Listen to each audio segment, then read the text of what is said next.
Hoje o Bahia enfrenta o Cruzeiro pelo Brasileirão Sub-20 na sexta rodada. É um confronto muito equilibrado historicamente. São 9 jogos, 3 vitórias para o Bahia, 3 vitórias para o Cruzeiro e 3 empates. Hoje está uma definição. E é um confronto direto. O Cruzeiro está em quinto colocado e o Bahia está em sexto. Só um ponto separa as duas equipes. Vai ser um jogo muito importante.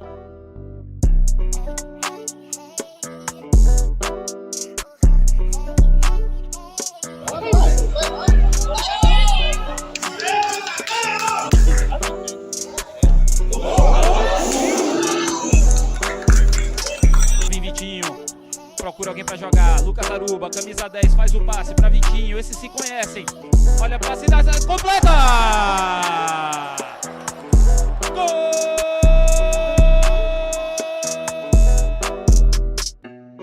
Enquanto o jogo aqui tá muito quente, vamos com o nosso amigo Lucas. Ele gravou algumas perguntas com o João Leiro do Info Bahia e também, já você vai ver um pouco do que o Matheus Barbaço e o Vitor Torres têm a opinar sobre a divisão de base do Bahia. É isso.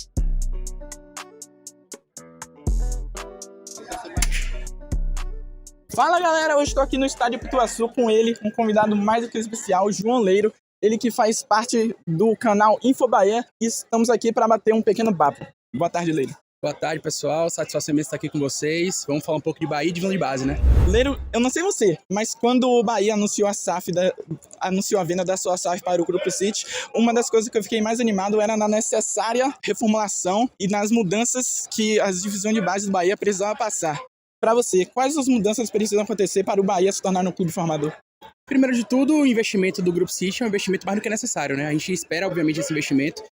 A gente espera também uma peneira no sentido de... Uma peneira interna, não só uma peneira de fora, mas no sentido de saber quem é que pode ser aproveitado, quem é que não pode. Tem jogadores que a gente sabe que às vezes não tem condição de estar vestindo a camisa do Bahia e a gente tem outros investimentos também para fazer. A gente sabe que pode trazer jogadores melhores, né, a partir de um investimento como esse do City.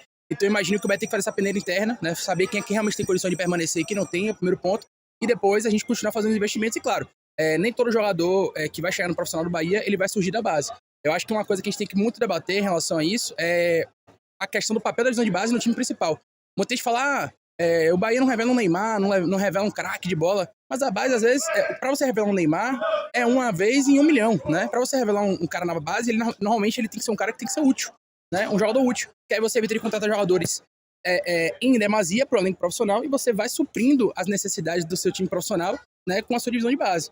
Eu acho que a tendência a médio e longo prazo deve ser essa, é o que a gente espera com a chegada do Grupo City, né? Então, primeiro investimento, depois fazer um apanhado geral dos jogadores que podem ficar ou que não vão poder ficar, obviamente, por conta da questão técnica, do requisito técnico, e a gente vai aos pouquinhos reformulando essa nossa divisão de base. Mas eu vou dizer para vocês, pelo que eu acompanho, né, pelo que eu venho aqui assistir também, por exemplo, esse Sub-20 que a gente está assistindo hoje aqui, é um time que, sua grande maioria, tem jogadores Sub-17, por exemplo. Então o Bahia já está num processo de reformulação muito grande e a gente aguarda, espera e imagina que esse time, aos poucos, vai galgando aí cada vez mais passos importantes para se tornarem profissionais, né? Nos últimos anos, o Bahia tem adotado uma postura de contratar bastante jogadores de fora para participarem das divisões de base do Bahia, seja Sub-20, Sub-17 ou Sub-15. E qual a sua opinião sobre isso? Você acha que o Bahia está certo em contratar jogadores de fora ou acha que deveriam dar mais oportunidades aos jogadores locais? Eu acho que tudo é um equilíbrio, né? Eu acho que o Bahia precisa melhorar na sua captação, que é a captação aqui na nossa cidade. Acho que isso vai acontecer. Muitas pessoas já estão falando sobre isso, no sentido da gente investir em profissionais de captação, investir em olheiros, investir em centros de formação de atletas aqui mesmo na nossa cidade, né? O Grupo City já fez reuniões, Renato Paiva também, o nosso treinador, já fez reuniões com a Prefeitura de Salvador, já fez algumas reuniões no sentido de começar esse planejamento, né? Começar essa captação de maneira mais agressiva, né? Muito se diz também sobre o Fazendão não ser mais vendido, inclusive o que se fala é que o Fazendão pode passar a ser um grande centro formador aí do esporte do Bahia, né? Então é o que a gente espera também para os próximos anos. Então acho que tudo é um equilíbrio. Eu não acho que também tem que deixar de trazer jogadores de fora se forem oportunidades de mercado, né? Porque de fato existem, por exemplo, hoje a base do Palmeiras é uma base fantástica. E aí tem jogadores de lá, como tem muito jogador bom lá, às vezes sobra jogador, porque não dá pra jogar todo mundo. Então você não vai deixar de trazer um jogador, por exemplo, do Palmeiras, porque você só pode botar jogador da cidade ou jogador do nosso estado, por exemplo.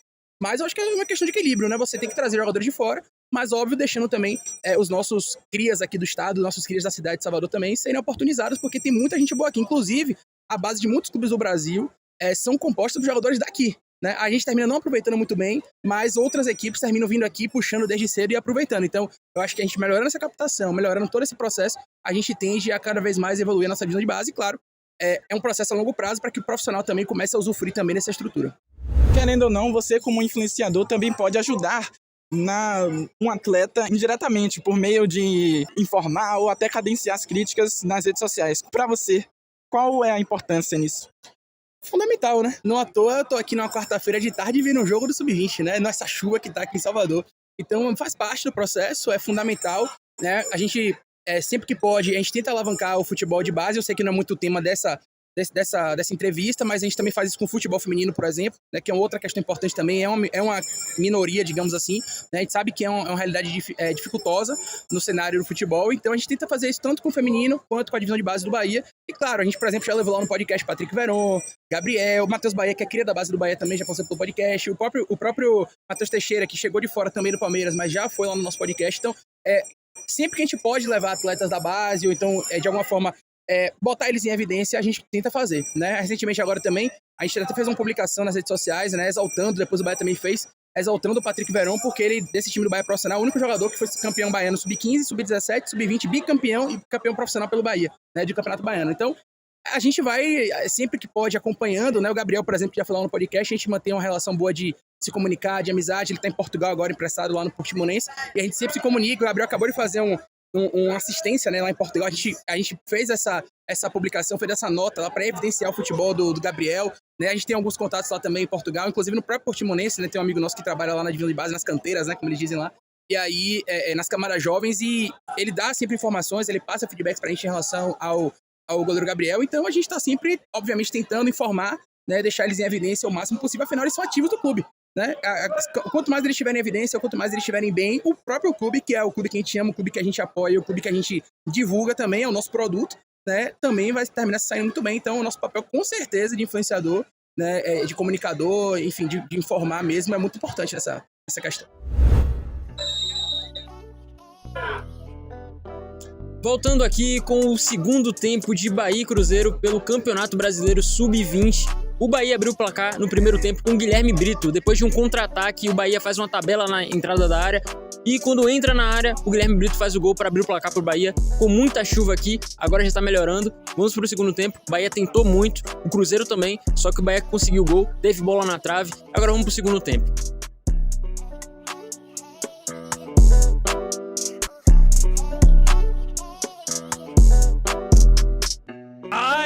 Vaquinha, Lucas Aruba. Aruba cochilou a bola ainda do Bahia. Guilherme, perna canhota, chutou!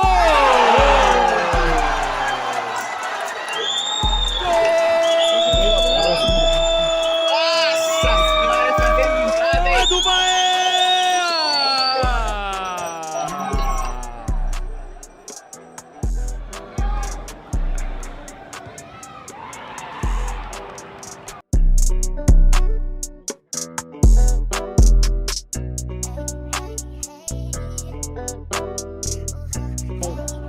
Camisa 8, olha ali a equipe do Cruzeiro chegando na entrada da grande.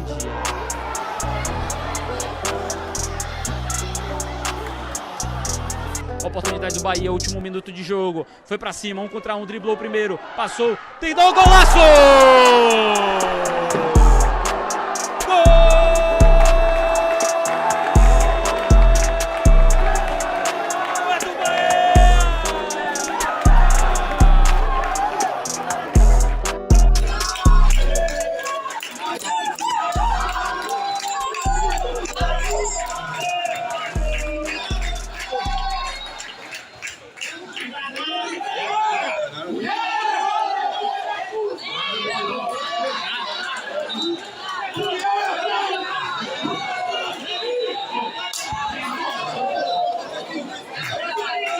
Fala, rapaziada, hoje estou aqui com um convidado mais do que especial, ele, Matheus Barbaço, que faz parte do Sou Mais Bahia. Fala, Barbaço, é um prazer estar aqui com você hoje. Prazer, satisfação é minha, então que bom. Eu não sei você, mas quando a SAF do Bahia, a venda da SAF do Bahia foi anunciada, um dos fatores que eu fiquei mais esperançoso foi a necessária reformulação da divisão de base do Bahia. Sim. Na sua opinião, o que falta para o Bahia ser um clube formador?